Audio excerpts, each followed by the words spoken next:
Hercule Poirot uncovers a mystery hidden in the snapped strings of a grand piano. Each broken note carries the echo of a crime, waiting for his little gray cells to reveal the truth. Let's begin. Chapter 1.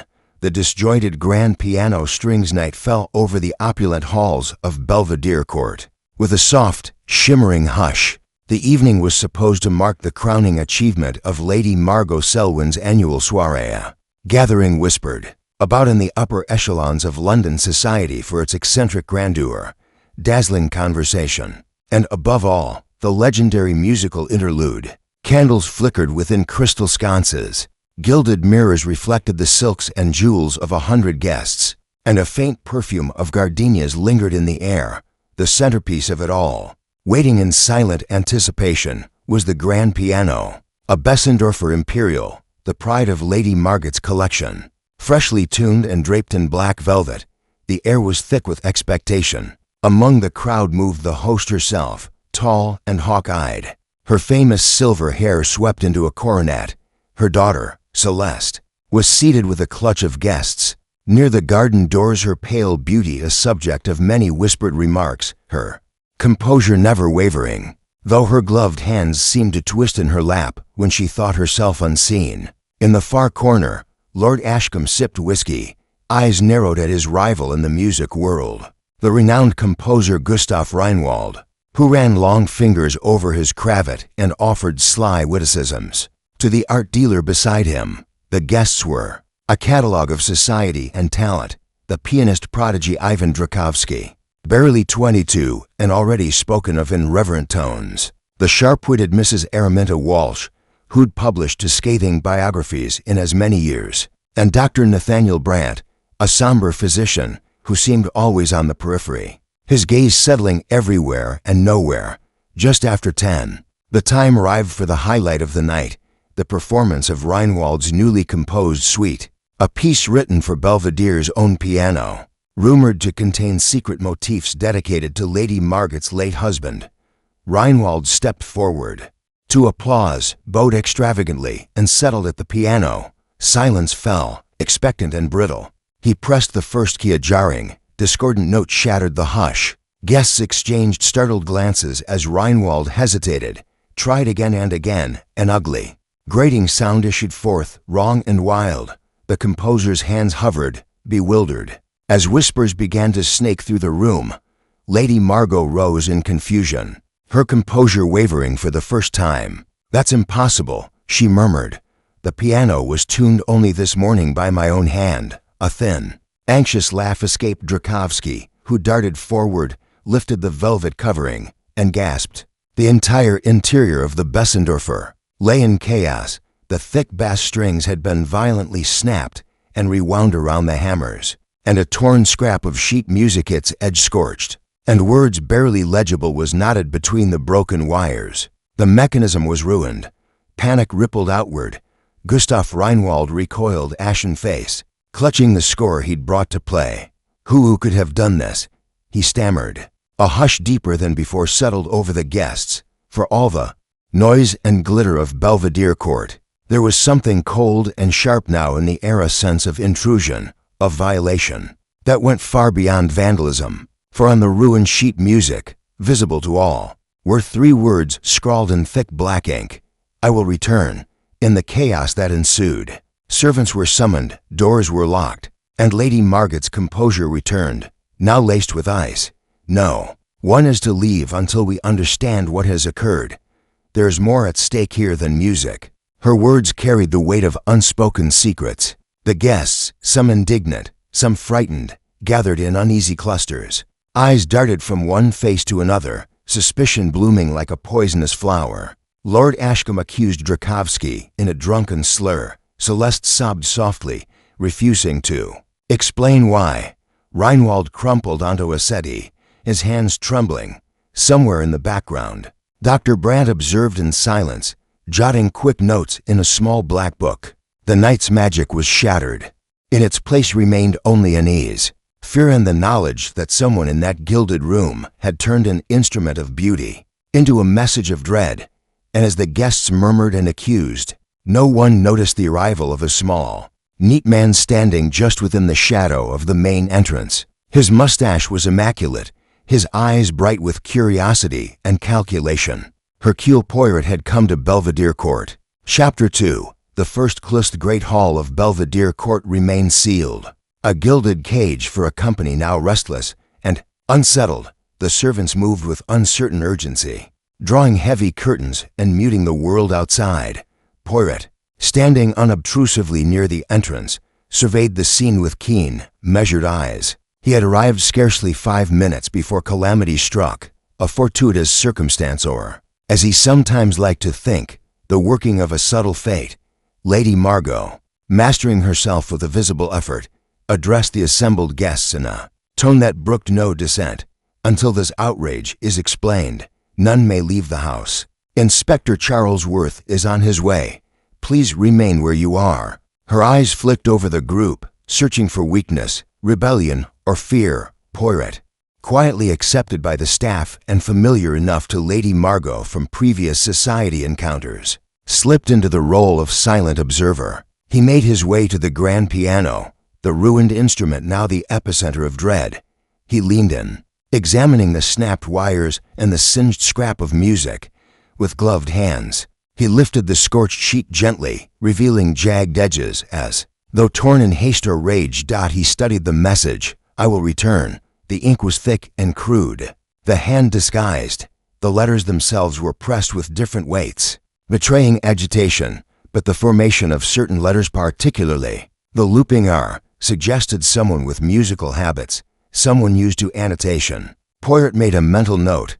Ivan Drakovsky hovered at his shoulder, nervously fingering the edge of the piano. It is sabotage, nothing more. Some rival, perhaps, or a jealous lover of Reinwald's music. Poirot regarded him mildly. The destruction. It is too thorough to be simple mischief, mon ami.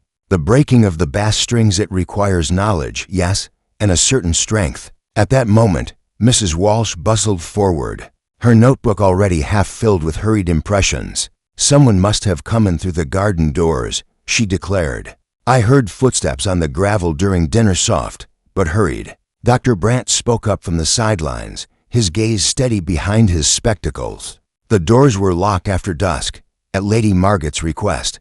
I checked myself. The only keys are with the butler and Lady Margot. A subtle shift in the rooms, moved a flicker of something like fear on Celeste's face.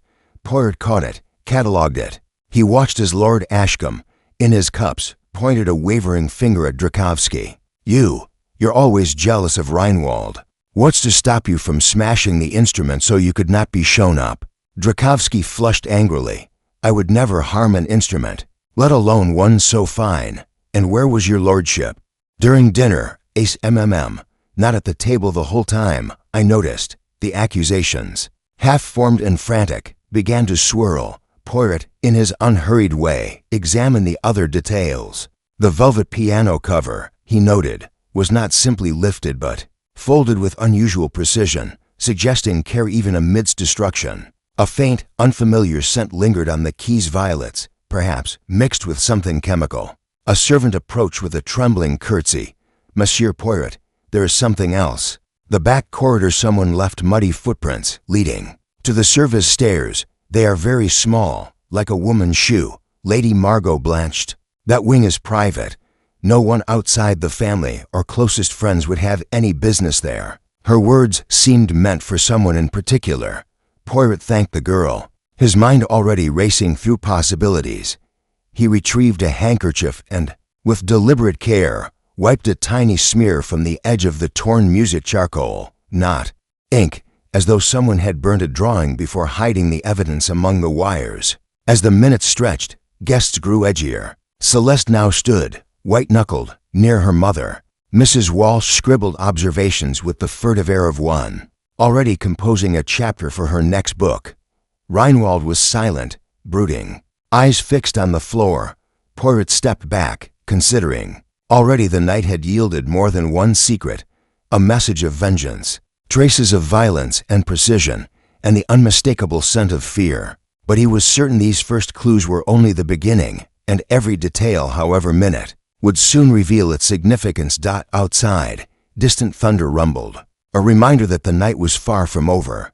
Chapter 3. The Gathering of Suspects. The once splendid drawing room, with its rococo columns and sprawling carpets, had transformed overnight from a cradle of elegance into a theater of suspicion. The guests, whose laughter had filled the corridors scarcely an hour before, now clustered in tense knots, each regarding the other with veiled uncertainty. Poirot, ever unobtrusive yet unmissable, took his place near the marble fireplace, surveying the company with an air of quiet command. Lady Margot reclaimed her position at the head of the room, her back rigid, her expression impenetrable. "I insist," she said, voice unwavering, "that each of us remain here until Inspector Charlesworth arrives. In the meantime, Monsieur Poirot has my full confidence. We will assist him as we are able." There was a subtle challenge in her gaze, as though daring anyone to object. Poirot bowed graciously, his eyes catching every minute reaction. "Merci, Lady Margot.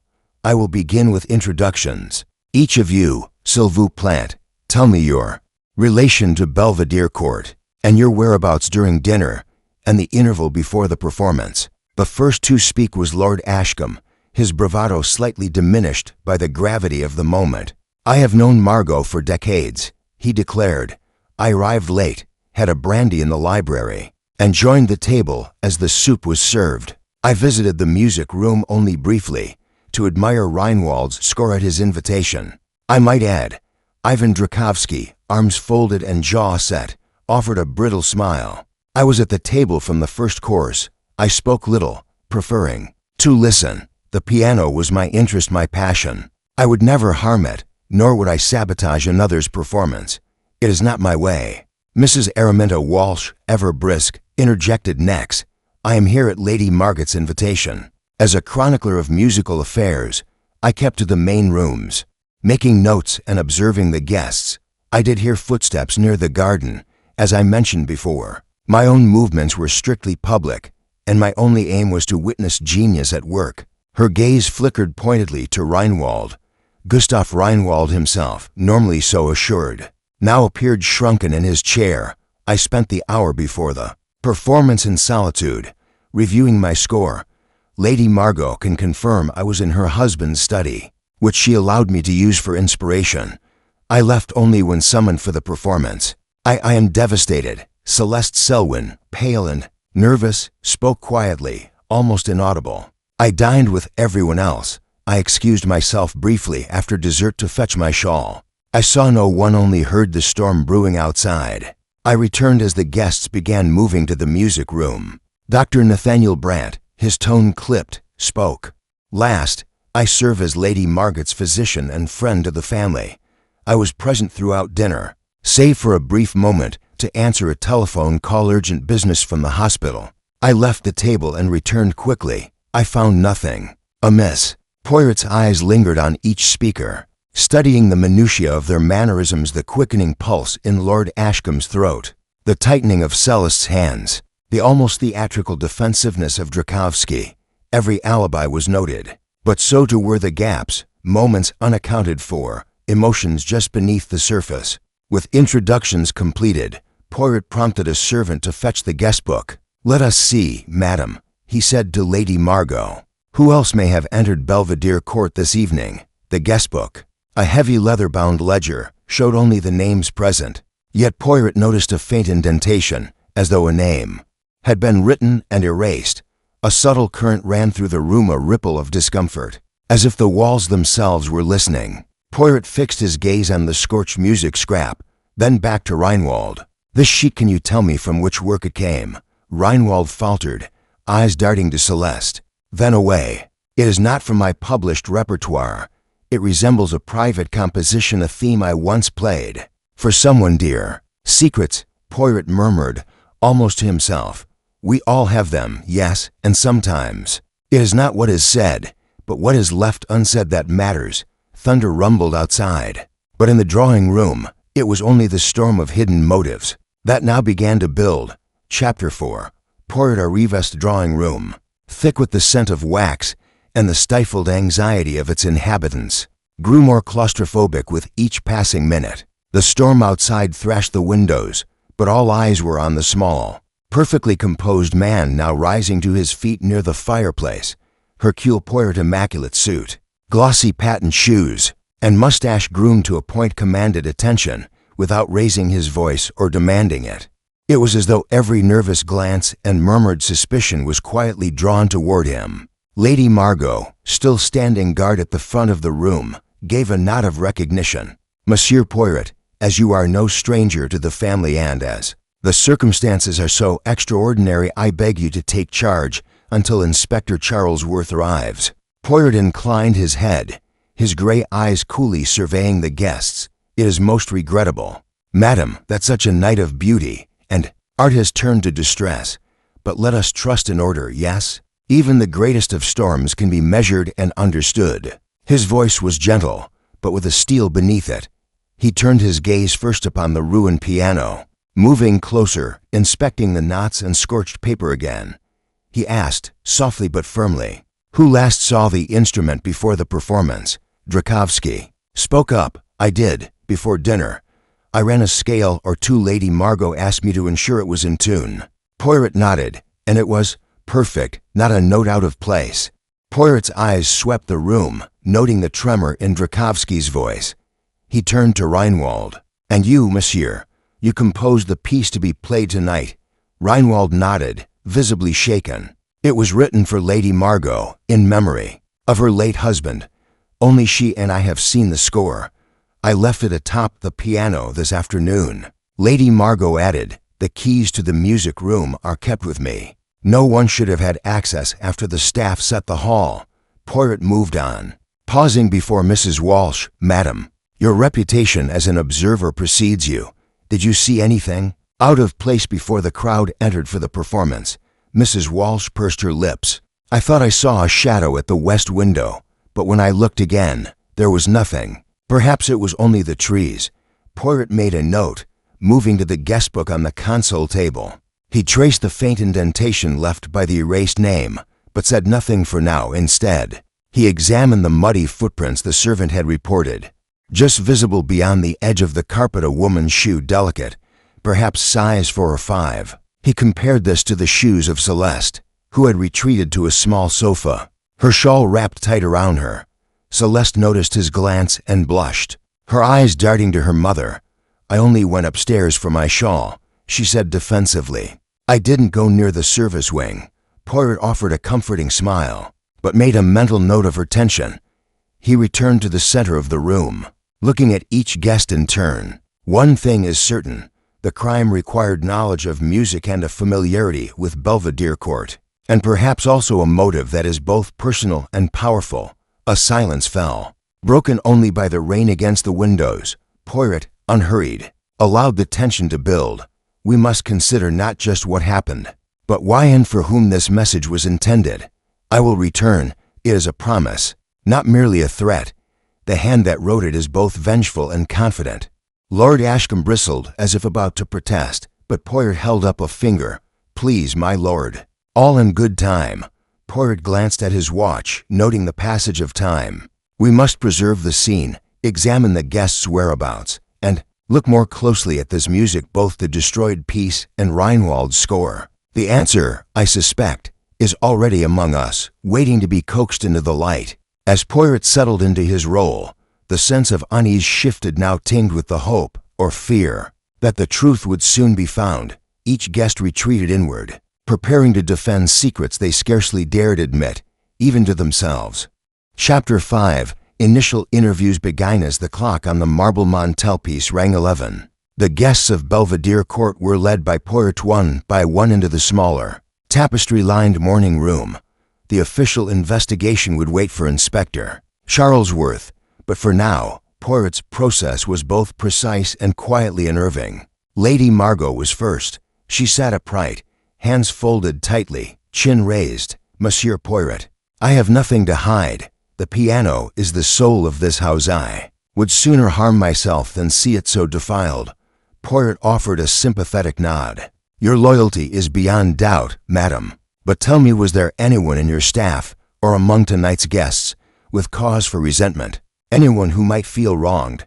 Lady Margot hesitated, a shadow crossing her features. "The staff is loyal, As for the guests, I have known most of them for years, but one never truly knows, does one? Poirot left her with a gentle smile, but he noted her evasion, the flicker of uncertainty. He invited Ivan Drakovsky next, the young pianist's nerves barely concealed by his attempt at bravado. Drakovsky perched at the edge of the chair, fingers drumming a restless rhythm on his knee. It's no secret that I envy Reinwald's reputation, monsieur, but sabotage, never. The piano was perfect before dinner. I would have noticed anything amiss. Did you see anyone linger near the music room after dinner? Poirot asked. Drakovsky shook his head. No, everyone seemed drawn to the dining room. Lord Ashcombe was absent for a spell, I recall. Mrs. Walsh, too, went off scribbling. As for Celeste, she seemed pale, distracted. Poirot thanked him, then summoned Mrs. Araminta Walsh, who swept into the room with a haughty confidence. Her notebook was already out, pencil poised. Monsieur Poirot, I pride myself on observation, she declared. There was tension between Lord Ashcombe and Reinwald.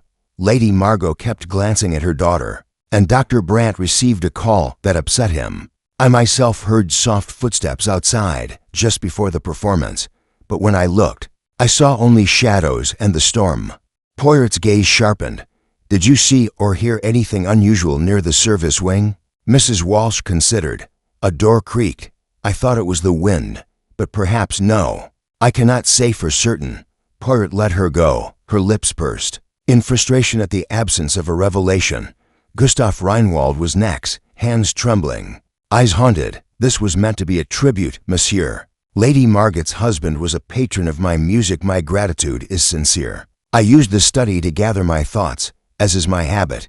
I saw no one enter, but heard voices in the hall. Lord Ashcombe, perhaps, arguing with Drakovsky. I paid them little mind. Did you leave the study at any point before the performance? Poirot asked softly, only to retrieve the score I'd left atop the piano. When I returned, it was gone. I assumed a servant had tiddied it away. Reinwald's voice faltered. Now, I wonder if I was being watched. Poirot thanked him, then turned to Celeste Selwyn, who entered like a ghost, shoulders hunched. She barely met Poirot's eyes. I went to my room for my shawl, she murmured, then came down the back stairs. I didn't see anyone, just heard the thunder. When I returned, everyone was already gathering for the performance. Poirot's tone was gentle. And you, mademoiselle, have you quarreled with anyone in the household? Celeste shook her head quickly, but Poirot noticed the flicker in her eyes. No, at least, nothing of consequence. Last was Dr. Nathaniel Brandt, whose reserve was unbroken. The call was from St. Michael's, he explained, regarding a patient. I took it in the study, just after the main course. I was gone for perhaps 5 minutes. When I returned, I thought I heard Lady Margot's voice in the hall, sharp, as if angry. Poirot's mind worked swiftly. 5 suspects, 5 partial stories, each with its own inconsistencies. But no one admitted seeing the crime itself, nor the writing of that ominous note. As the interviews concluded, Poirot paused in the dim corridor. The shadows deepened, and the sense of secrets unresolved pressed heavier on the house. Yet the first threads of truth had begun to unravel slowly, delicately, but inexorably. Chapter 6, First false lead. Inspector Charlesworth's rival brought a shift in the household's restless rhythm. The inspector, broad-shouldered and brisk, swept through the marble halls with a purposeful stride. The guests eyed him warily as he entered the drawing room, notebook in hand. Gray eyes sharp beneath bushy brows, Poirot greeted him with a courteous bow. Inspector, you are most welcome. I have gathered preliminary statements. There are inconsistencies, but nothing conclusive yet. Charlesworth nodded, his gaze darting over the assembled group. A professional vandal or a personal grudge, Monsieur Poirot. I like my cases to be simple. His tone was almost dismissive, but Poirot only smiled politely. Lady Margot repeated her insistence that none should leave.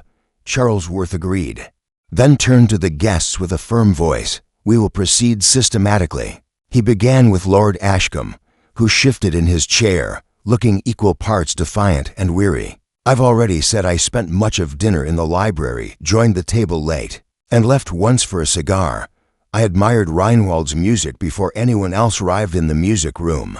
I saw nothing untoward. Inspector Charlesworth frowned. Did anyone see you in the library? Ashcombe hesitated, glancing toward Mrs. Walsh. She passed the door once, I think. Otherwise, no. Double quotes Mrs. Walsh confirmed with a nod, though Poirot caught the tiniest smirk at the edge of her mouth. He was indeed in the library, but for how long I can't say. He appeared agitated, muttering to himself about Drakovsky's youthful arrogance. The focus shifted to Drakovsky. And you, sir. Drakovsky sat upright, defensiveness creeping into his voice. I left the table only briefly, to step onto the terrace for air. The storm was coming in. I didn't enter the music room until the performance, and I certainly didn't touch the piano after tuning it earlier. Charlesworth pressed. Anyone see you outside? Drakovsky shook his head. No one. But look at my shoes, dry as the floor. I never stepped onto the wet grass. The inspector's eyes narrowed. And yet, there are muddy footprints by the service stairs a woman's size, to be sure. But who knows what game you might play to cover your tracks? A sudden murmur rippled through the guests, the suggestion of disguise of a man donning smaller shoes seemed almost comical, yet the tension in the room thickened. Charlesworth pressed harder. You have a rivalry with Reinwald, a reputation to defend. And you are the last confirmed person to see the piano before the performance. Drakovsky's face turned ashen. You can't seriously think, Charlesworth interrupted, producing a handkerchief. We found this by the window behind the piano, a trace of cologne. Your brand, I believe? Drakovsky's voice trembled. Yes, I use it. But so do many men. But the inspector's attention was already drifting. Convinced he had his suspect. Motive, opportunity, and now physical evidence. Poirot, quietly observing, folded his arms. He watched the room's mood shift, suspicions narrowing on the young pianist. Even Reinwald, for all his nervous energy, seemed to exhale in relief, while Celeste regarded Drakovsky with a look of mingling pity and something almost like fear. Is that all, Inspector? Poirot interjected smoothly. You have made your case, circumstantial though it is. But may I remind you, the piano's destruction required both strength and knowledge. The knots on the wires were precise, perhaps even elegant. Drakovsky, though a pianist, is not an engineer. Charlesworth bristled. And yet the facts, Poirot smiled with perfect calm. Sometimes the facts arrange themselves to conveniently, mon ami. Sometimes a trail is laid precisely to be followed. Lady Margaret's voice was thin but steady. We must not make scapegoats of guests, Inspector. Not until the truth is beyond doubt. But for the rest of the evening, Drakovsky bore the weight of suspicion. Guests avoided his gaze, whispers bloomed at his back, and even the servants watched him with wary eyes. The real culprit, Poirot mused, was no doubt watching as well, perhaps with satisfaction, perhaps with fear, Knight Preston, and while the official investigation marked Drakovsky as its first and most obvious suspect, Poirot's little gray cells whirred quietly. He knew, as did the real criminal, that the answer lay deeper, buried beneath the perfect misdirection of a false lead. Chapter 7. The psychological Gammaby morning. The storm had passed, leaving Belvedere Court draped in a false calm. Sunlight filtered through the lace curtains, casting delicate patterns on the floor of the breakfast salon. But the tension that clung to the guests had not lifted. Conversations were hushed, movements rehearsed. Drakovsky had not come down. His door, Poirot noted, remained closed. Poirot, freshly shaven and precisely dressed, took a seat in the salon as tea was poured. He chose this moment not to interrogate but to observe. He knew that people revealed themselves not just in what they said, but in what they allowed themselves to say when they believed no one listened closely. Lady Margot sat at the far end of the table, stirring her tea with mechanical precision. Celeste perched nearby, speaking in low tones to Dr. Brandt, whose expression remained impassive. Reinwald stood at the window, arms behind his back, eyes on the distant garden. Only Mrs. Walsh seemed unfazed, scribbling furiously into her leather notebook between bites of toast. Poirot began lightly. A curious thing, sabotage. It is not like a crime of passion, no. It requires time, planning, and intention. One must be precise, yet one must also feel deeply. A contradiction, perhaps. There was a pause.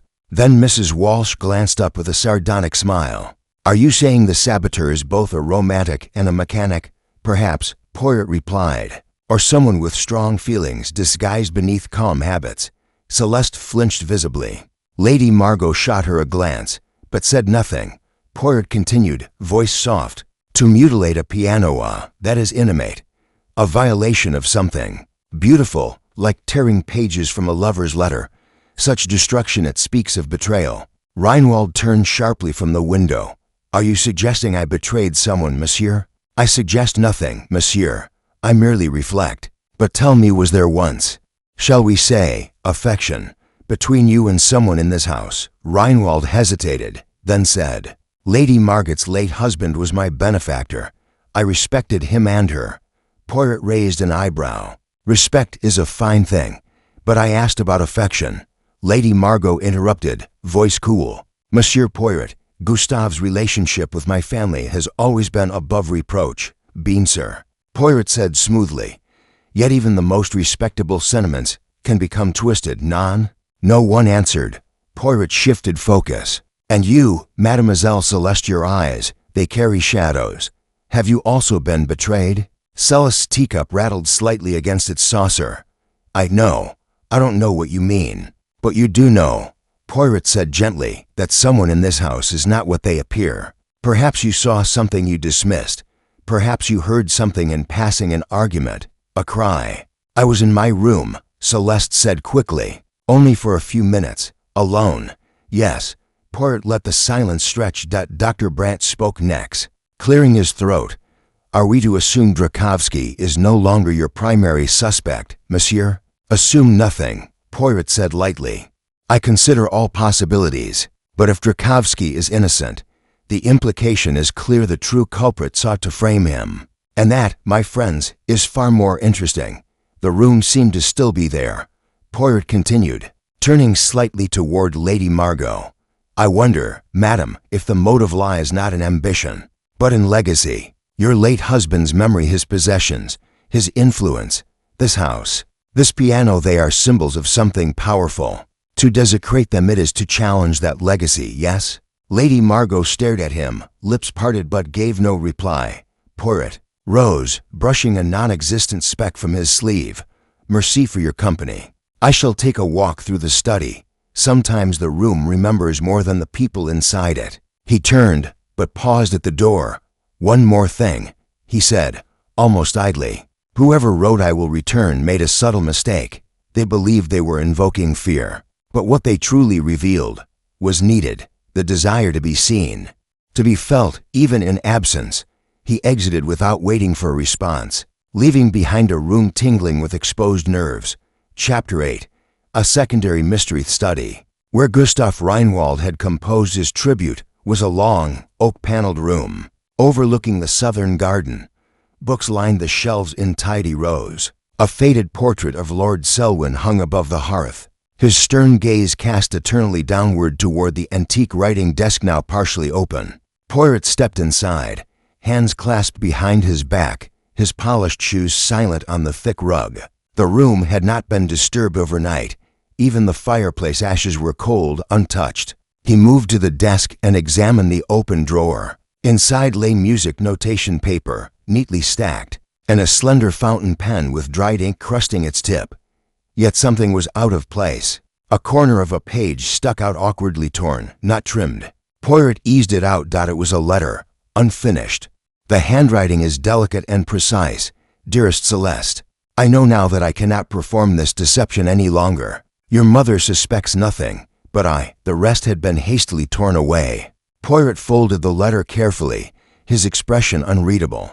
He looked again inside the drawer and found, pressed beneath the manuscript sheets, a small velvet pouch, containing a signet ring emblazoned not with the Selwyn crest, but with a family symbol he did not recognize. "A letter to Celeste," Poirot murmured, "hidden in a place only one familiar with this desk would think to search. And the ring, not a token of grief, but of intention." Before he could consider further, a knock echoed from the corridor. It was Inspector Charles Worth. Face flushed. "Poirot, we've a fresh complication. One of the staff found this behind the tapestries near the north hallway. he held out. A silver box, ornate, filigreed. Poirot opened it.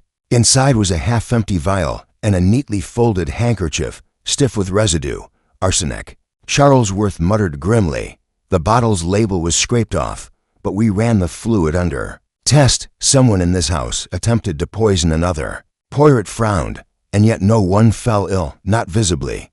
But the vial was recent. Lady Margot confirmed it does not belong in her house. Poirot studied the box. A faint scent clung to the handkerchief. Violets again, mingled with bitterness. This was hidden in haste. He said softly, someone feared discovery, not the piano saboteur. I think but someone else with their own purpose. Charlesworth looked skeptical. You believe we now have two criminals under one roof? Poirot's gaze remained fixed on the box. Perhaps not criminals, Inspector, but certainly two secrets, one of revenge and one of desperation. They returned to the drawing room together. The guests were assembled once more, summoned. At Poirot's request, faces were pale, expressions wary. Poirot stepped forward, setting the silver box on the table before them. There has been another discovery, he said. Someone in this room attempted to administer poison, arsenic, to be precise, and they took great care to conceal their intent. A shocked silence followed. Reinwald swayed slightly. Dr. Brent's jaw tightened.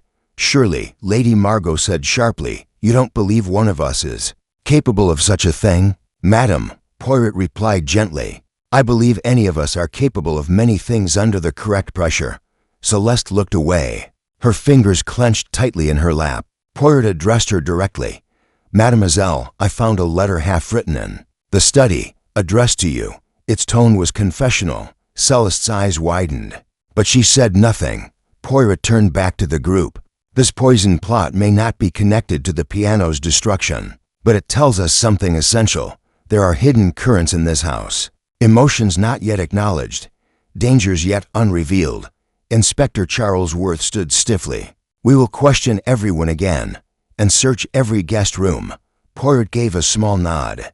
Yes, but gently, Inspector. The truth we seek will not emerge through force. It will come when guilt can no longer remain hidden, when fear, or love, or regret tips the balance.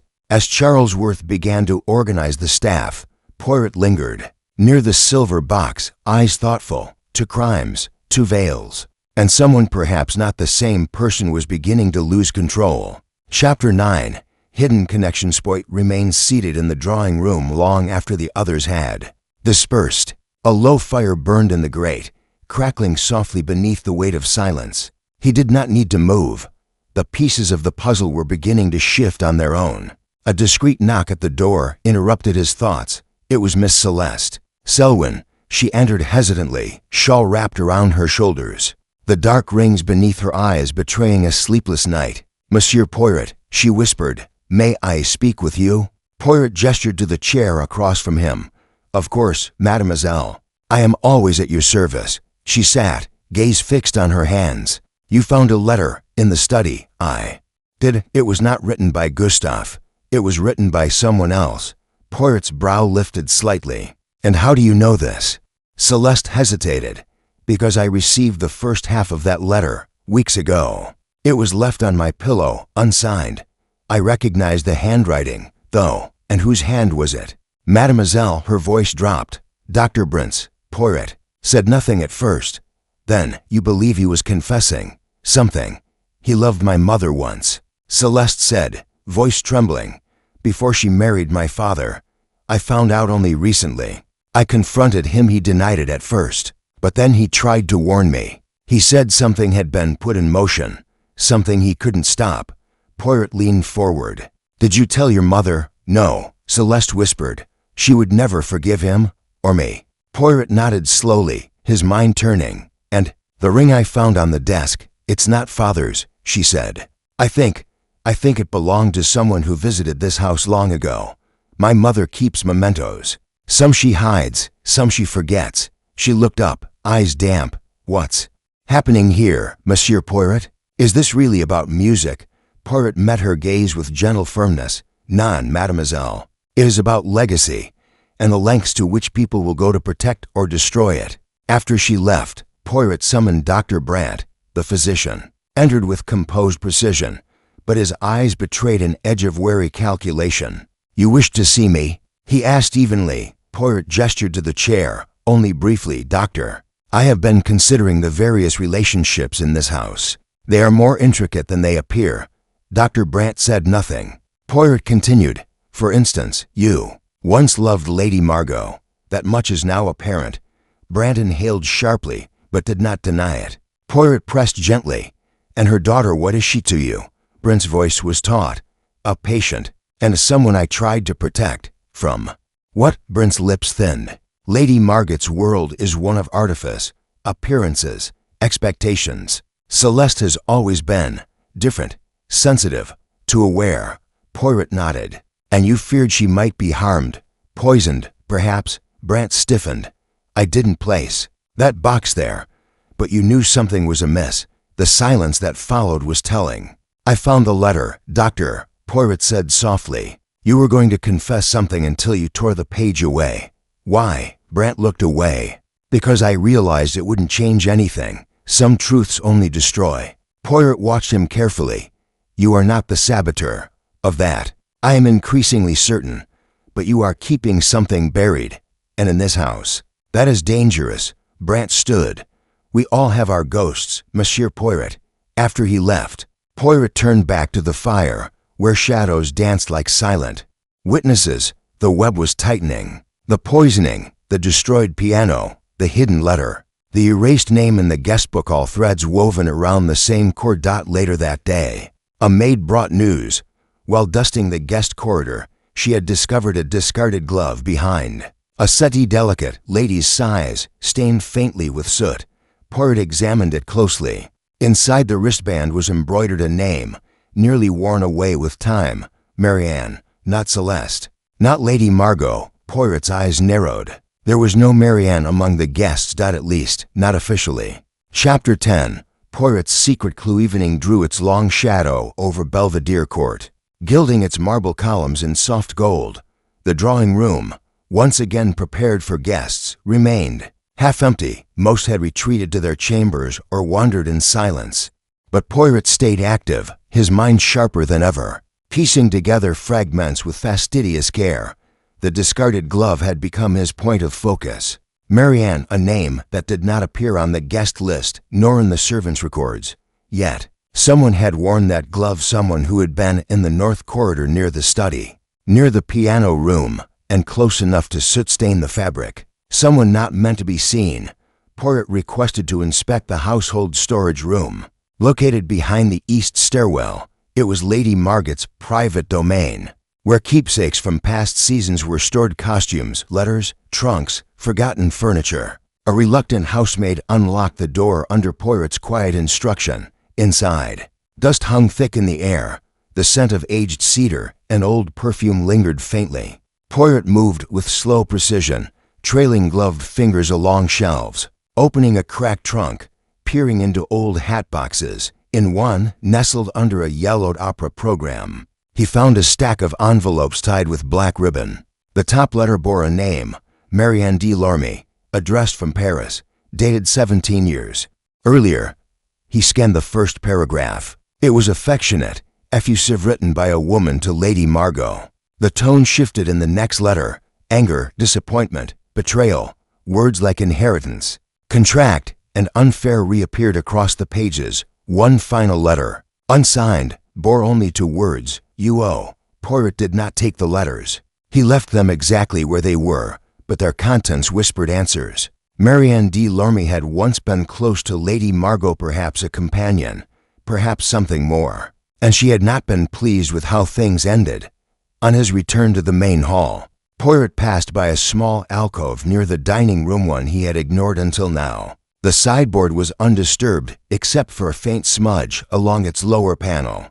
Poirot bent, examining the molding. He pressed gently. A click. The panel opened, revealing a narrow cavity behind the wall, just wide enough for someone's slight to pass through. A secret passage not uncommon in houses of this age.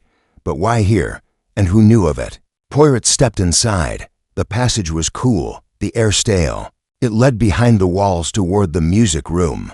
A thin beam of light shone from a tiny slit above, directly overlooking the Bessendorfer piano. He smiled faintly, a secret observer, someone who had listened, watched, timed their movements perfectly. Poirot returned to the main hall with a new thought forming, subtle but undeniable. He had not shared this passage with Charlesworth, not yet. There was power in knowing what others did not. He stepped outside to the garden briefly.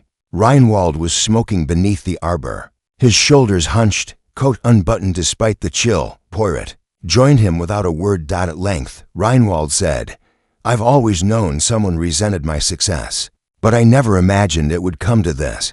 You believe this was about jealousy?" Poirot asked mildly. "What else could it be?" Poirot tapped the ash from his gloves. "Envy is a curious emotion, monsieur. It seldom destroys what belongs to others. It tends instead to unravel the things we hold dear ourselves." Reinwald turned, puzzled. "I don't follow." Poirot looked out at the darkening hedges. "There's a presence in this house, one not acknowledged, a name erased from records, a voice long silenced, and yet it speaks again. Through soot, through sabotage, through symbols only the heart can decipher." Reinwald's cigarette trembled slightly in his fingers. "Do you know who?" Poirot gave no answer. He simply nodded once, then excused himself. Later that night, alone in the morning room, he laid out 3 items on the polished table: the scorched music scrap, the glove marked Marianne, and the torn letter addressed to Celeste. He studied them not as evidence, but as pieces of a psychological portrait. And there, in the curve of the handwriting on the glove tag barely visible, he spotted it. The same slanted loop on the R as the message found in the piano. It was all he needed. But he told no one. Not yet. Chapter 11. Tensions riseth following morning brought with it an uneasy clarity. The storm had passed in the sky, but within Belvedere Court, a different storm had begun to build of whispered accusations, shifting allegiances, and silent observation. Breakfast was taken in fragments. No one dared sit at the long dining table. Instead, guests loitered near the windows, seated in isolated corners, some pretending to read, others drinking coffee with unsteady hands. The servants moved briskly, but Poirot noticed a new nervousness in their steps. He entered the breakfast salon last, unhurried, and took a single slice of toast. Then he moved to the central armchair and waited, saying nothing. It was Reinwald who broke the silence first. "It's becoming obvious, isn't it?" he said, voice tight. "Someone in this house was never meant to be here." Dr. Brandt, seated near the fire, looked up sharply. "If you have something to say, Reinwald, say it." "Oh, come now. Doctor, you vanish for a phone call and return looking pale. You admit to writing to Celeste, and yet you feign distance." "I've served this family for 20 years, Brandt snapped. "And you? You arrived with a score and a past you've never fully explained." Reinwald stood, flushing. "I am a guest. I was invited. So was everyone, Lady Margot. Cut nicely. We are all under the same scrutiny." Mrs. Walsh, scribbling in her notebook at the window, smirked. "And yet some of us behave as though they're already convicted." All eyes turned to Drakovsky, who had entered moments earlier, silent and withdrawn. He looked thinner than the day before, his eyes bloodshot. "I was in my room," he muttered. "The inspector gave me permission to rest." Lady Margot fixed him with a stare. "You've been strangely quiet since the performance, because you've all decided I'm guilty." Drakovsky shot back. "Every whisper, every glance, I can feel it. But I didn't break that piano. I would sooner cut off my own hands." Poirot raised a hand, palm outward. "Let us not turn the breakfast table into a courtroom, Ms. Amos." But the damage was done. Reinwald muttered something in German under his breath. Mrs. Walsh scribbled faster. Even Celeste looked away, visibly shaken. Poirot studied them all with calm detachment. "When suspicion enters a room," he said, "truth is often the first thing to flee." He stood. "I wish to speak privately with each of you again. But first, a question." He turned to Lady Margot. "Madam, does the name Marianne de Lorme mean anything to you?" The silence was immediate and immense. Lady Margot blinked once. Her posture stiffened, but she did not avert her gaze. "No," she said flatly, "it does not." Poirot's brows lifted delicately. "Curious. For I found letters hidden in your storage room signed by her. Letters addressed to you.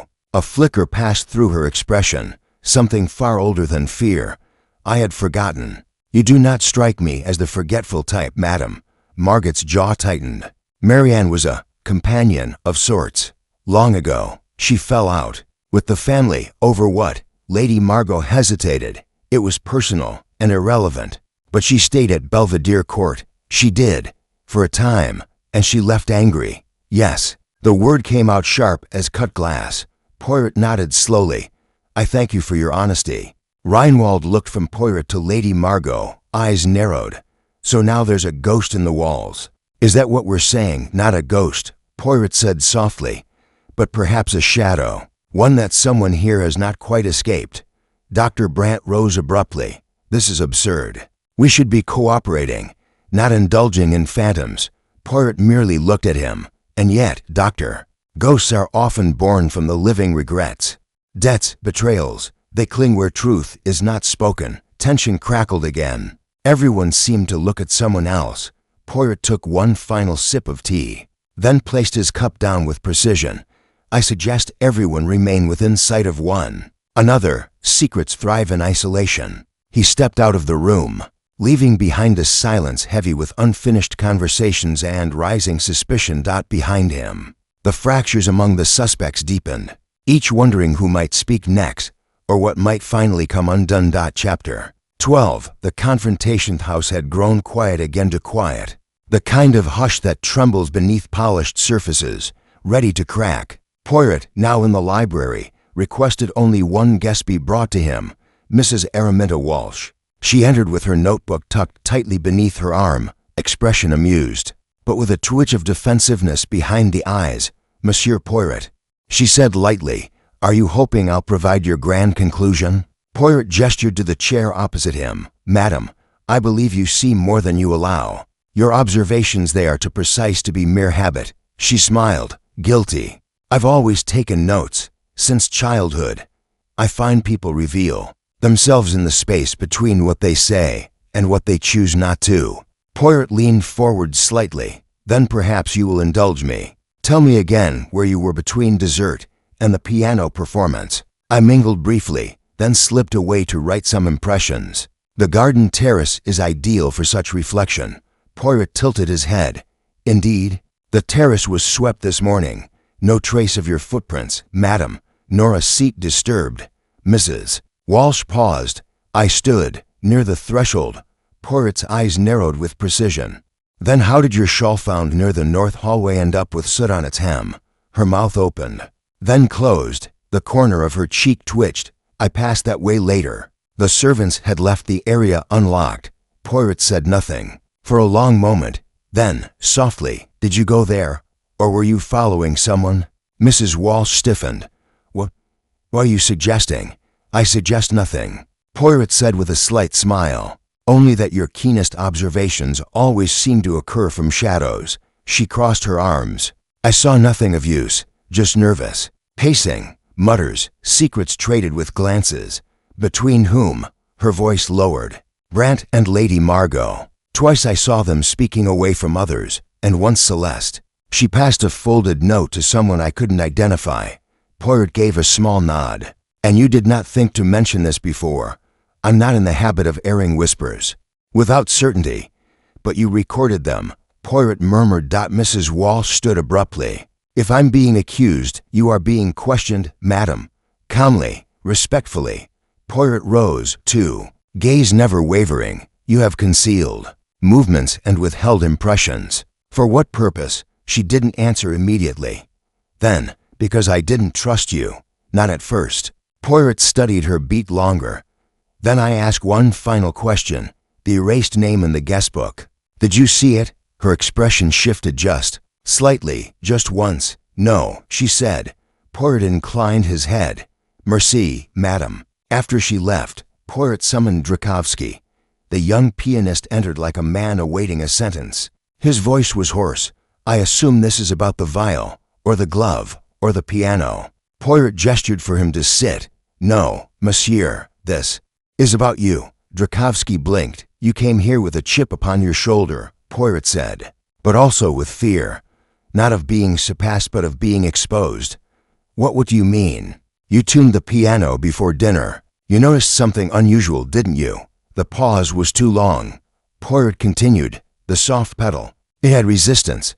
Drakovsky stared. How do you know that? I know because I checked it. After the sabotage, it was not merely broken, it had been wedged with a foreign object before the wires were knotted. Poirot leaned in. You knew. But you said nothing. Drakovsky's lips parted. Yes. I saw something lodged. I assumed it was an error from the tuner. I removed it. I thought nothing of it until everything. What did you remove? He swallowed. A brooch, silver, shaped like a bird. Poirot's eyes glittered. And where is it now? I put it in my pocket. Then I panicked. I tossed it into the shrubbery outside the music room. Poirot's voice remained calm. Monsieur, that brooch may be the only thing the saboteur left behind, and you concealed it. I was afraid, Drakovsky whispered. They already wanted me guilty. Poirot stood. And in your panic, monsieur, you became part of the crime. As Drakovsky slumped forward, Poirot's eyes sharpened. The net was tightening, and someone somewhere had just lost control of their silence. Chapter 13. A desperate attempt to escape. Late afternoon.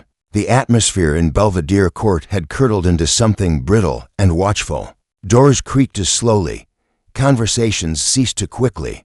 Poirot, seated once more in the morning room, seemed content to polish his cufflinks and murmur idle observations. But in truth, he was listening closely. He had been expecting something, and it came. A soft creak along the servants' corridor, the distant groan of a back door, then a muffled cry from the hall. Poirot rose instantly and moved through the foyer with practiced speed. By the time he reached the north corridor, Inspector Charlesworth was already there, one hand gripping a woman's arm, the other holding a velvet pouch. It was Celeste. Her hair was undone, her face pale with panic. At her feet, the velvet pouch had spilled open inside. The missing brooch, a delicate silver bird with one wing bent. What were you doing, mademoiselle? Charlesworth barked. I found it outside, she stammered, near the rose beds. Poirot stepped closer, his voice calm. And you did not bring it forward immediately? I was going to. I only wanted to. Her breath caught. To put it somewhere safe. Why conceal it in a pouch? Charlesworth demanded. Celeste blinked back tears. Because I knew what it looked like. I knew you would think I had hidden it. But I hadn't. I swear it. Poirot bent and picked up the brooch carefully, examining the pin. A faint trace of red rust or dried paint marked the clasp. He nodded slightly, as though confirming something to himself. Mademoiselle, he said softly. You were attempting to leave. She hesitated. No, only to get air. I couldn't breathe. Poirot looked at her. Truly looked. You are afraid. Not for yourself, I think, but for someone else. Celeste's silence was all the answer he needed. Lady Margot arrived moments later, eyes narrowing at the scene. What is going on? Charlesworth held out the brooch. Your daughter was found with this apparently discarded in the garden, and she was attempting to leave through the east side. Margot's gaze snapped to Celeste. Is this true? Celeste looked at her mother, lips trembling. I wasn't running. I only wanted. You disobeyed my instruction, Lady Margot said coldly. And in this house, that has consequences. Poirot gently raised a hand. Madam, perhaps now is not the time for severity. The young lady is distressed, and I believe she holds a truth that has not yet been spoken aloud. Lady Margot's mouth thinned, but she said nothing. Poirot turned to Celeste. This brooch, it is not yours, but you recognized it. From where? Celeste spoke in a whisper. It belonged to someone in a photograph, an old one, from my mother's bureau drawer. A woman I never met. Marianne, Celeste nodded. Poirot looked at Lady Margot. You kept the image? I keep many things, she said tightly. And yet this one, Poirot said, holding up the brooch, was left outside lost in haste. The saboteur had it pinned to their clothing when they approached the piano. It must have fallen during their preparations. Charlesworth interjected. So now the question becomes, who had access to both that brooch and the piano room? Poirot answered without hesitation. Not just access, Inspector, but motive. emotionally rooted. Someone who knows the symbols of this house. Someone trying to remind Margot of what she'd tried to forget. He turned back to Celeste. You were protecting someone, yes? She looked down. I didn't know for certain. I only suspected. And now, she lifted her eyes. Now I'm afraid I do. Poirot said nothing further. He motioned for Charlesworth to escort Celeste back to her room. As they disappeared down the corridor, Poirot returned to the brooch, the bent wing, the faint red, the tiny initial engraved on the underside, MDA mark no one else had noticed. He placed it gently into his pocket. He now knew who had been in the room before the performance. He knew who had accessed the hidden passage. But still, one final piece was missing, the key to unlock not just what had happened, but why. And that, he suspected, would come not from evidence, but from guilt.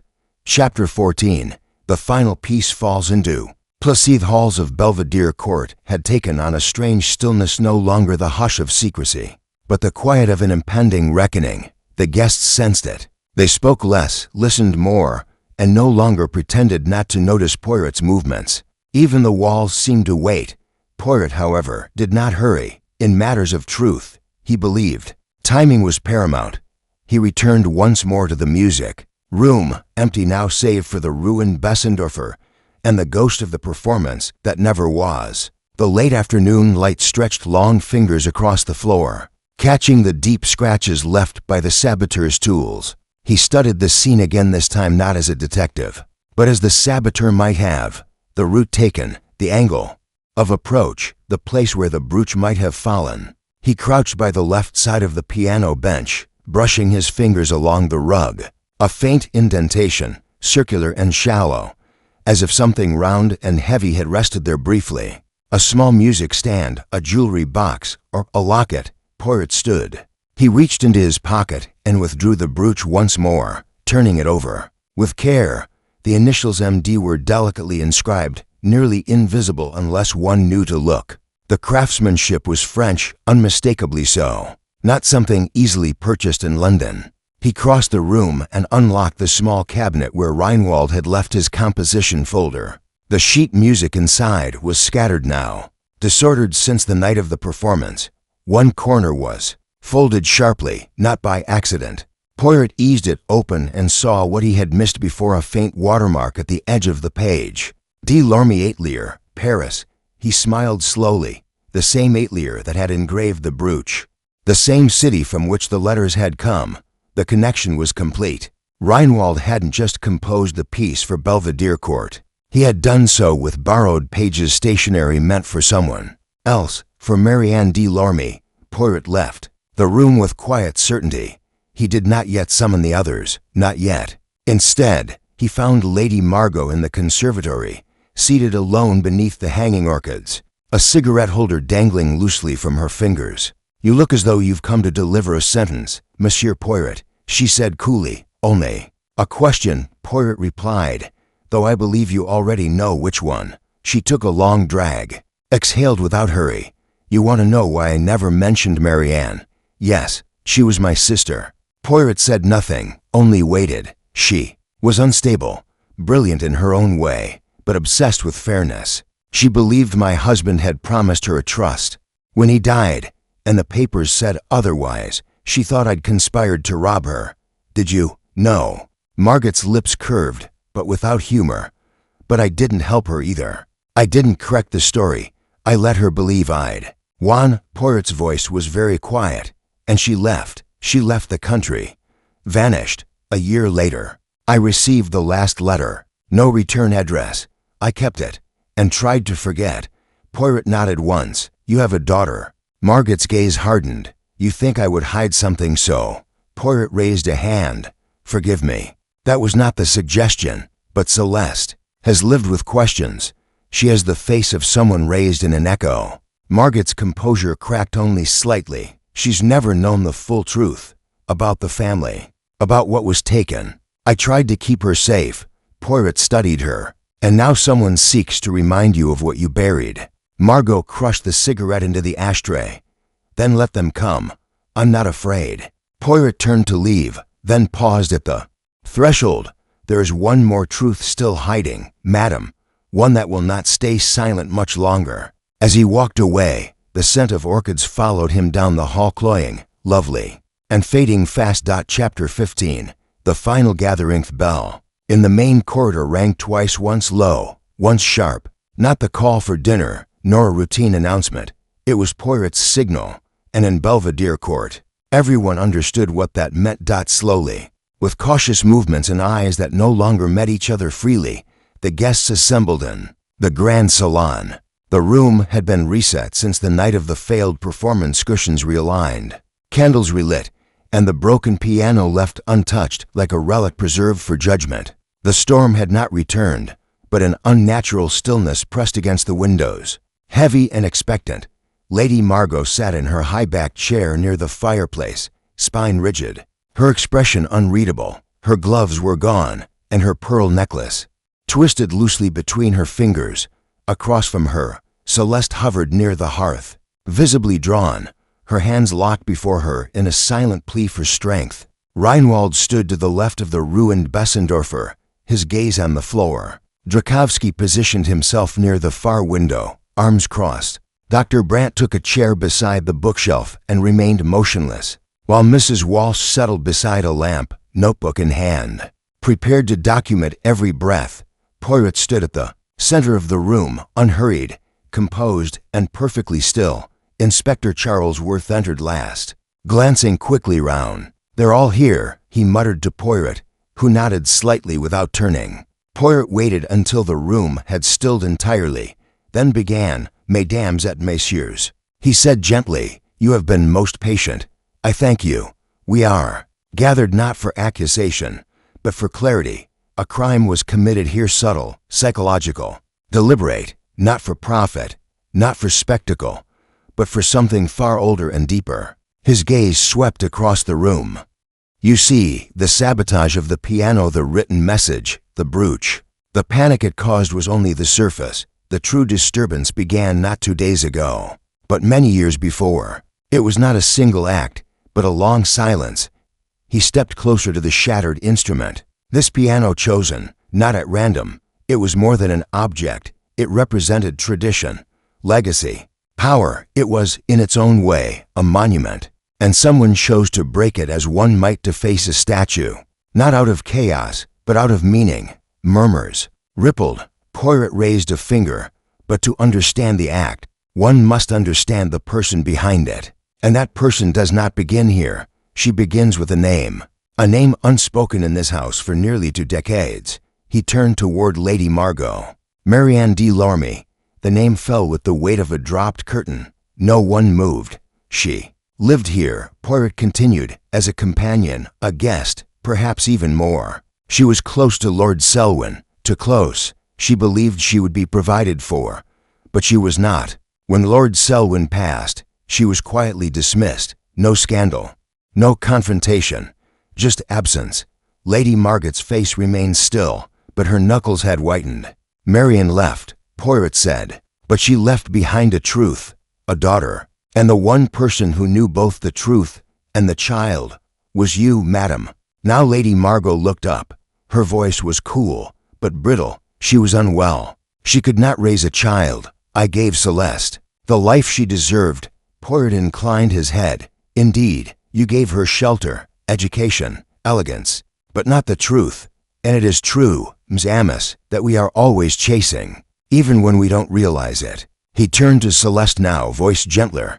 "You felt it, did you not? That something was missing. That your reflection in the glass belonged to 2 women, not one." Tears shimmered in Celeste's eyes. Poirot returned to the center of the room. "Let us now consider the saboteur.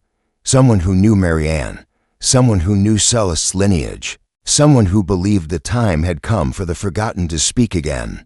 He gestured to the piano, the knotting of the wires, the scorched page, the handwriting all deliberate.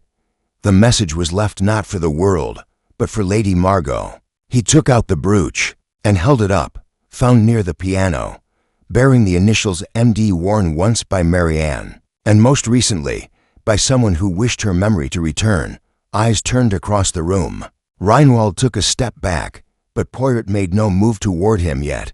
"There's also a passage," Poirot said, Behind the sideboard, a narrow tunnel, leading directly to the music room. A person of slight build could enter, sabotage the piano, and vanish again without being seen. Mrs. Walsh's pencil stopped scribbling. Poirot nodded slowly. It was not just sabotage. It was theater, and the cast each of you had roles you did not fully understand. He walked slowly to the hearth. Dr. Brandt, you wrote a confession. You never sent. Mrs. Walsh, you observed a note passed hand to hand, but said nothing until pressed. Drakovsky, you found the brooch early and hid it, fearing blame. He turned once more to Lady Margot. And you buried a woman without burying the wound she left behind. The air had grown impossibly tight. Poirot let silence reign for a moment longer. Now, he said softly, we gather not as strangers, but as echoes of Marianne Delorme's silence. And it is no longer enough to remain quiet. Tonight, the truth will be spoken aloud. He folded his arms. I know who destroyed the piano. I know why. But before I reveal the name, I offer one last chance to speak. The room remained frozen. Then, from near the door, a single voice broke the stillness. I did it. The guests turned as one, but Poirot raised his hand. No, he said quietly, you did not. And with that, the grand salon held its breath, waiting for the final unraveling. Chapter 16. The reveal. Silence enveloped the grand salon. The fire hissed softly in the hearth, casting shadows that danced across expectant faces. All eyes were on Poirot, whose posture had not changed since his final statement. His hands remained clasped neatly before him. His voice, when it came, was soft and exacting. No, madam, he repeated, his gaze fixed on the woman who had just spoken. You did not sabotage the piano. You claimed the act to shield someone, to protect. That is admirable but also futile, because the truth, like Whodunit, always rises. Mrs. Araminta Walsh looked stricken. I thought if I took the blame, I could stop what's coming. Poirot turned gently. But what is coming has already begun. He stepped forward into the center of the room. Let us start. As always, at the beginning, not of the sabotage but of the silence. Poirot's gaze swept across the faces, before him Lady Margot's tightly guarded expression, Celeste's trembling composure, Reinwald's rigid stance, Drakovsky's furrowed brow, Brent's measured stillness. Years ago, a woman named Marianne Delorme lived in this house. Her role in the household was never officially acknowledged. To some, she was a companion. To others, a guest. But to Lord Selwyn, she was more. Lady Margot's fingers clenched around the arms of her chair. Marianne believed Lord Selwyn had promised her a future of financial trust, perhaps even marriage. But when he passed away, she was excluded from his will. Her letters, which I discovered hidden in Lady Margot's storage room, reveal her increasing desperation. She was dismissed with quiet efficiency. She vanished from this house, but not from the lives entwined within it. Poirot turned toward Celeste, because Marianne left something behind. Or rather, someone. Celeste stared at him, unblinking. You, mademoiselle, a ripple went through the room. Poirot continued without hesitation. You were raised as Lady Margot's daughter, given every appearance of legitimacy and grace. But biologically, you are the daughter of Marianne. That truth was buried deliberately, discreetly, and with a sense of moral justification. Lady Margot believed she was protecting you, but in doing so, she erased your mother from history. Poirot paused until someone chose to rewrite that silence with sound, with strings, with fire. He walked slowly toward the ruined piano. This instrument so central to the household, so revered, was not merely damaged, it was desecrated. A knot of strings, a torn piece of sheet music, and a message, I will return. He turned back. A message from a ghost, but not the ghost of Marianne. No, the message was planted by someone who knew her, who cared for her, someone who had once been close to her in Paris, who had shared music with her, perhaps more. Poirot's eyes fell on Gustave Reinwald. You knew her, monsieur.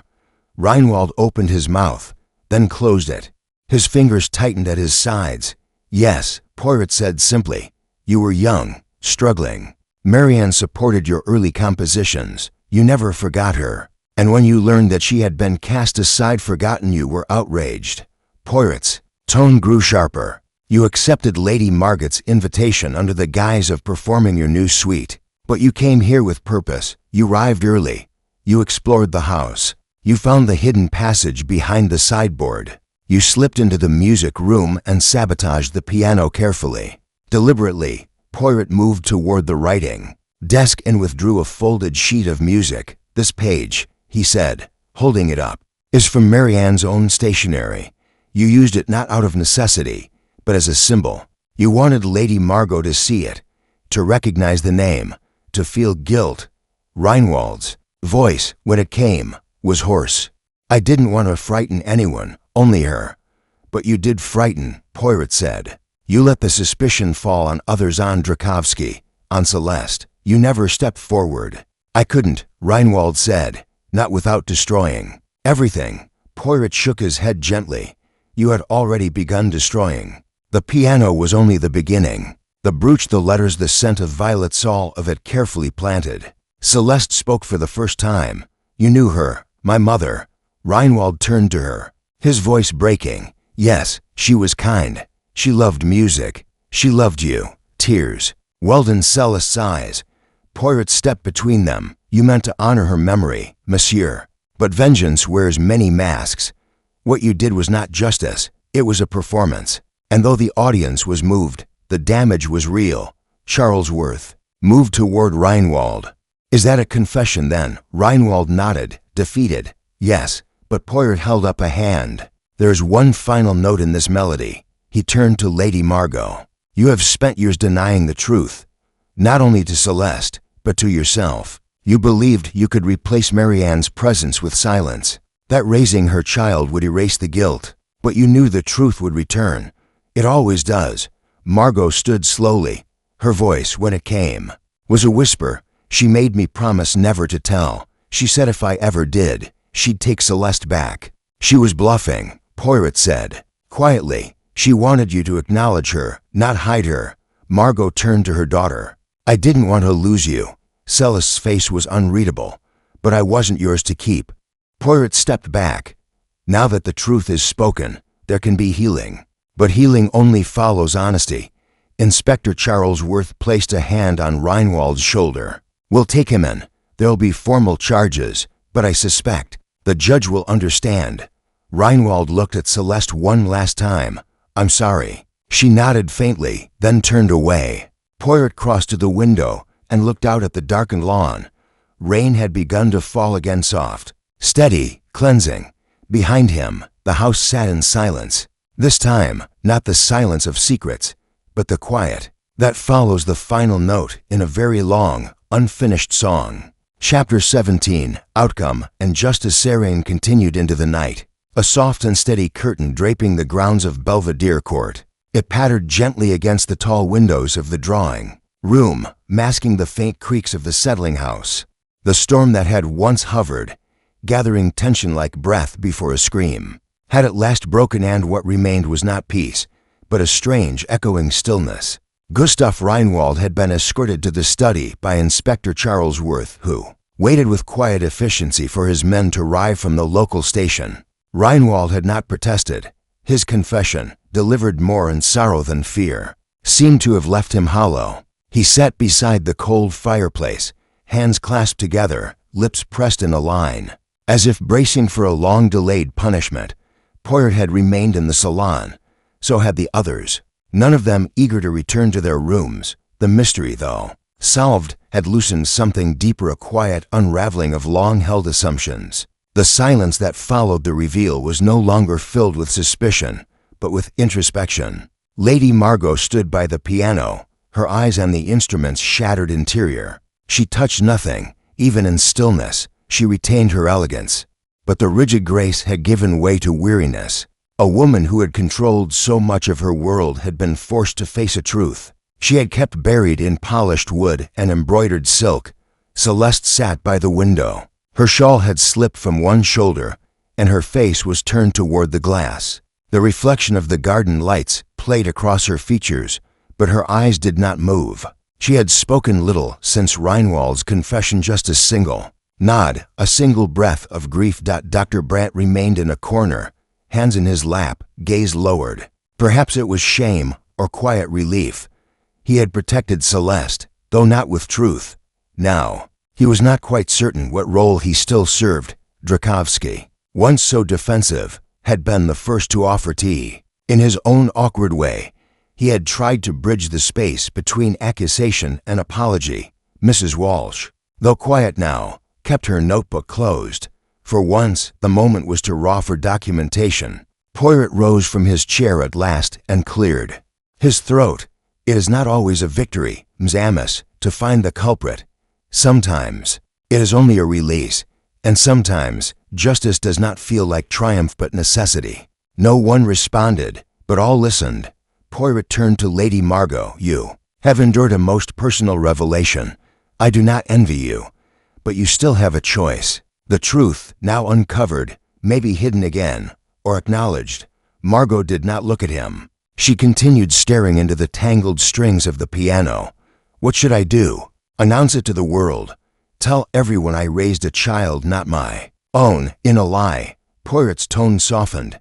No, madam, you need not announce anything. But you must stop pretending the lie was protection. Celeste is strong enough for the truth. She always was. At that, Celeste turned her head slightly. She met her mother's gaze steady, exhausted, but without bitterness. I never needed to be told everything, she said quietly. Only to be trusted. Lady Margot exhaled slowly, her shoulders lowering. For the first time in days, she looked smaller, not diminished, but human. Across the room, Dr. Brandt rose. If I may, he said, clearing his throat, I would like to remain available, should either of you require anything. Lady Margot gave a faint nod. You may stay, Nathaniel, but no more secrets. He bowed his head in response. Poirot glanced at Charlesworth, who had re-entered with word that the car for Reinwald would arrive within the hour. He will be charged with property destruction, criminal mischief, and trespass, the inspector said, but I doubt the court will impose anything more than a suspended sentence. The judge will read the full report. It was personal, passionate, misguided but not evil. Poirot nodded. And what of the letters? They will be archived or burned. Up to Lady Margot. She said nothing, but Poirot suspected they would not be destroyed. Some legacies must remain intact, not to haunt, but to remind. By midnight, the house had gone still. The guests had returned to their rooms. Celeste remained by the window a little longer, eyes tracking the rain. Poirot approached her gently. You are tired, mademoiselle, she nodded. And awake. You have Marianne's eyes, he said. But you are not only hers. You are yours. She looked at him, brows drawing together. Do you think she would be proud of me? Poirot smiled gently. I think she would be proud that you found her, not in rage, not in vengeance, but in grace. Celeste didn't speak, but her shoulders eased slightly. Poirot left her then, retreating to the guest room where his small leather suitcase waited, precisely packed. He did not sleep, not at first. Instead, he sat beside the window, watching. The rain turned the hedges into silver ghosts. Cases such as these, the ones not solved with fingerprints, but with silence left a mark. In the morning, Belvedere Court was quieter still. The guests had begun to disperse. Reinwald was gone, taken into custody without protest. Lady Margot and Celeste took breakfast together in the East Conservatory, speaking little, but remaining in the same room, an act of courage in its own way. As Poirot prepared to leave, Mrs. Walsh approached him, her notebook now tucked away in her handbag. I won't publish it, she said, surprising herself. Poirot tilted his head. You are under no obligation. I know, she said, but for once, I'd rather remember it than record it. He offered a small bow just before stepping into the hired car waiting in the gravel drive. Poirot paused and turned once more to the manor behind him. A crime had been solved. A silence had been broken, and a daughter had reclaimed a mother, not in name, but in truth. As the gates closed behind the car, Poirot exhaled softly. It was enough. Chapter 18. The closing remark. 3 days had passed since the truth unraveled at Belvedere Court. The house had returned to a semblance of order. Linen repressed. Doors opened wide to welcome the sun, and the great hall once again echoing with the soft hum of life. Yet no one who had been present for Poirot's final gathering would say that. Things had simply gone back to how they were. The piano remained untouched. A cloth had been drawn over it like a shroud, as though to grant the instrument the dignity it had lost in its final performance.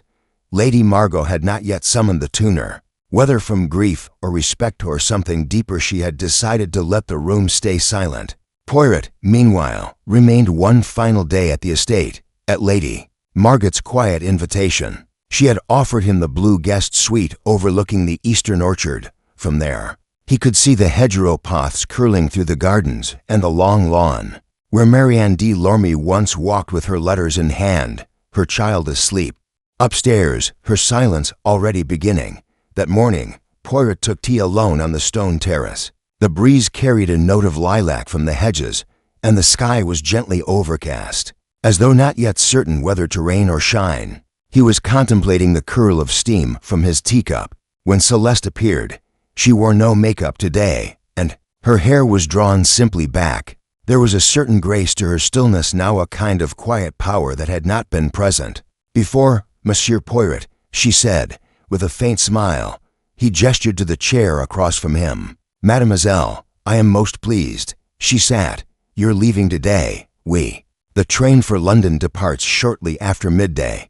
I have packed my bags. My shoes are polished. And my conscience, he added with a sly smile, is clean. She returned his smile. Then silence stretched between them, not uncomfortable, but considered. At last, she said, My mother Margot, she told me she found a letter last night. One she wrote to Marianne years ago, never sent. Ah, said Poirot softly. The letters that are written, but not posted, those, I think, are often the most truthful. She burned it, Celeste added. She said it was too late for words. Poirot nodded slowly. Perhaps, but not too late for change. Celeste looked down at her hands. I used to wonder who I really was. I thought perhaps it didn't matter. That if you performed well enough, lived gracefully enough, no one would ask. And did that bring you peace? She shook her head. It brought applause, but not peace. Poirot took a sip of tea. Truth, mademoiselle, is not always kind, but it is always clean. It does not stain the fingers the way a lie does. And now that you know who you are, not who you were told you were, you may begin again. Without ghosts. I don't hate her, Celeste said quietly. Lady Margot, I thought I would. But I don't. Poirot looked pleased. That is, most good. Resentment, you see, is the dullest form of rebellion. It burns only the one who holds it. From within the house, the sound of piano keys, only a few floated through the air. A simple arpeggio, then silence again. She's begun to play, Celeste said, softly astonished. Just her left hand. The right side is still damaged. Progress, Poirot murmured. It always begins with a single note. She looked at him then. You always know what to say, don't you? Non, mademoiselle.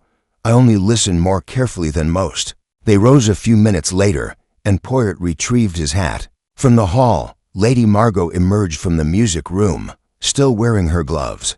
Her expression unreadable. She did not speak to Celeste, but her hand brushed her daughter's sleeve gently in passing. That, for now, was enough. As Poirot stepped outside, the car waiting at the edge of the drive, he turned once more to the ivy-framed windows of Belvedere Court. A house once burdened by silence now breathed with hesitant, complicated honesty. Charles Worth had sent word earlier that morning. Reinwald's charges had been reduced. Given the emotional context and lack of malice, the court had agreed to probation, community service, and a public apology. It was justice, not cruel, not lenient, but fair. Before entering the car, Poirot paused and adjusted his cuffs. He turned to Celeste, who had followed him outside. One final thing, mademoiselle, he said. When you next sit at a piano, do not play for your mother. Do not play for Marianne. Play for yourself. That is where true music begins. She smiled, the first full smile he had seen from her. And you, Monsieur Poirot, what will you do? Now he tilted his head. Why, mademoiselle, I shall catch the train, and then, perhaps, buy myself a new tie. One must always be properly dressed for the next mystery. And with a bow, Hercule Poirot stepped into the waiting car.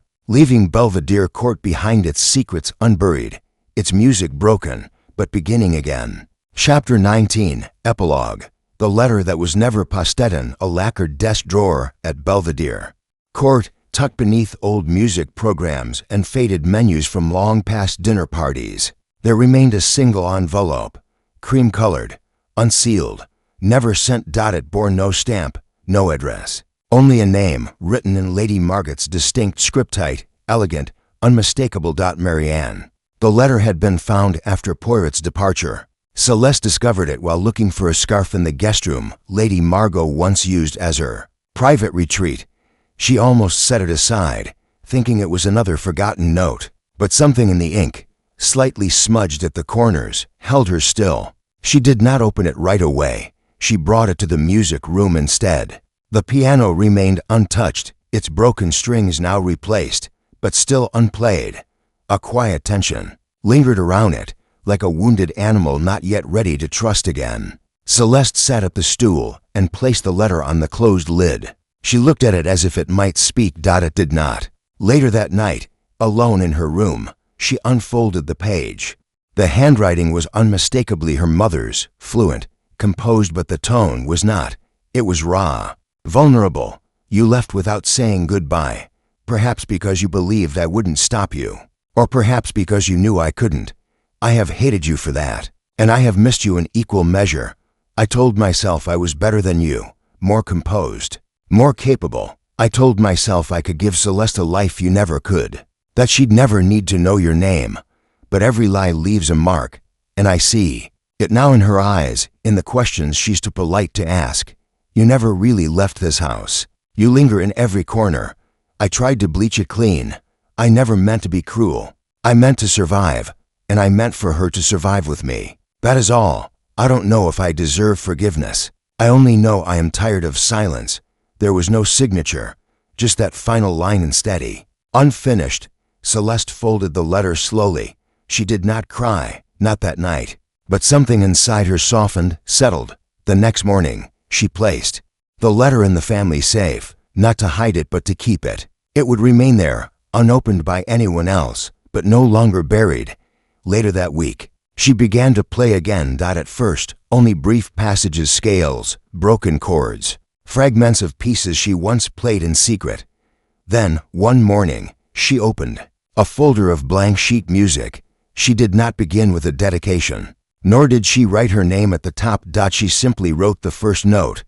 Downstairs. Lady Margot paused by the stair railing. She listened. She did not interrupt. She only stood there, her eyes closed, as the melody rose.